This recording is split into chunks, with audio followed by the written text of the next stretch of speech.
Yeah, my name's Andy Lorenzi. I work for the Center for Desert Archaeology. We're a nonprofit based in Tucson. We work throughout the American Southwest. We do mostly work with prehistoric resources, although we do a little bit with rural historic resources as well. Interestingly enough, I'm not an archaeologist. I'm actually educated as a biologist and worked for many years with the Nature Conservancy and then most recently with the MSonoran Institute, who's here today.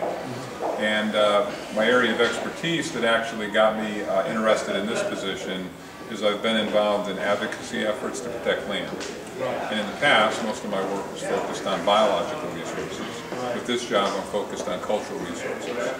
And what makes this area particularly fascinating, and while this proposal is so exciting, is this area of the Gila River that runs essentially from Buckeye down past Gila Bend out towards Yuma.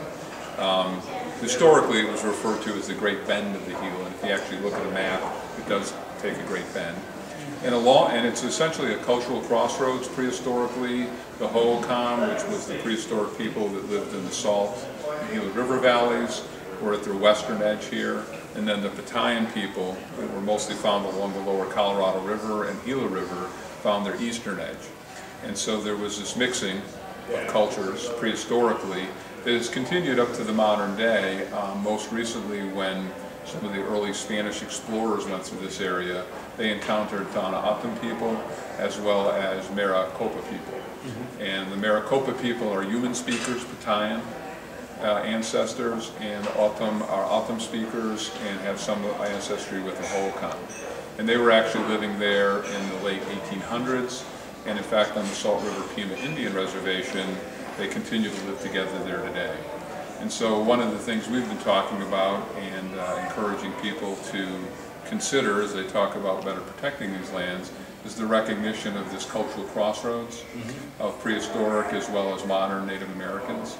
And on the land there are actually indications of how the people have lived here. There's extensive rock art found along the Gila River. There's hillside and hilltop villages, rock-walled villages, and even along the floodplain there's remnants of Hohokam habitation sites with ball courts, pit houses, compound-walled villages, things like that. So it's quite a diverse area culturally, prehistorically, and the meaningfulness of that extends to the modern day with Native Americans. Well, I think that's really the crux of it, because unfortunately if you visit some of these sites, what you see is a lot of damage already, and it comes in a couple of forms. For petroglyph sites, they're actually places where people have put graffiti and have actually taken shots at these places so that they use them as target practice. In some of these areas the land actually gets developed for residential and commercial development. And then people in vehicles, often traveling off-road, inadvertently damage sites. And unfortunately, as the valley grows, which is good at one level, it brings increasing pressure to these areas. And so our thought is now's the time to essentially do something, maybe with some congressional action, actually get some of these areas protected, or at least put a stamp on them that these areas have important biological and cultural resource values, and that we need to meet for those values in the face of this growth. I think it's a blend of those two. I think some of these areas are too sensitive and essentially maybe need to be not walled off from the public, but essentially restricted in terms of the public use.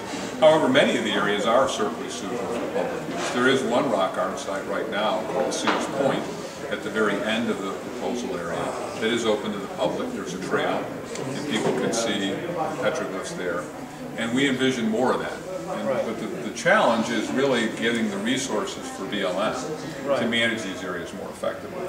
You know, things like designating roads that are open, other roads that are closed, establishing wilderness, which obviously makes the area even more protected, and then actually developing places where there might be opportunities for interpretation, where we could put trails in so that people could visit them in a respectful manner. What would you hope is the best way to go about obtaining these resources to preserve?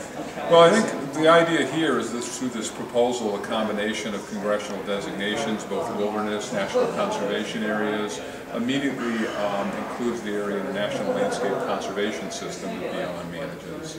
And that landscape conservation system is the avenue to which they would, over time, get more resources in the form of people, as well as the legal authority to manage these areas more substantially. Right. And so your assessment of today's meeting would be, would you say that would be a great vehicle in which to see these interests? Absolutely. I think the real hallmark of today is the diversity of the people that came to the meeting. Right. I mean, you see people from all walks of life here, the development community, supporters from the Air Force Base, you know, traditional friends like myself, as well as some of the environmental groups, local governments. I think everyone recognizes that we've got to find this balance between growth and conservation. And I think that's what this proposal is trying to achieve. We're trying to look out ahead, because the West Valley is perched and it's where people expect most of the new growth in the Phoenix area. So before we're already there and we're having to deal with it in a crisis situation, we're sort of putting out a vision now. Right. Hopefully get a broad base of people around. And it's a way to start a discussion. I mean, we certainly have ideas, but it's about listening to other people's ideas and sort of figuring out where we can kind of come together. I'd like to think, in light of the kind of feedback we saw today, yes. I mean, this is a tough time. There are a lot of issues out there, and Congress has a lot of priorities. But you know, when you have a broad base of support, I think it kind of, I'd like to think it kind of puts you above the level playing field, and people will get to take notice. I would say our goal right now is to secure the requisite congressional support, and we'll be looking at some kind of draft legislation by the end of this calendar year. Right, and anyone who would be interested in supporting your organization or becoming involved, presumably they could find you on the internet? MSonoranheritage.org. Okay. All right, we'll be sure to include that in our report. You bet. Sounds great. I appreciate your time, Mr. Lawrence. Yep, thank you. Thank you very much Nice for your to meet time, you. sir.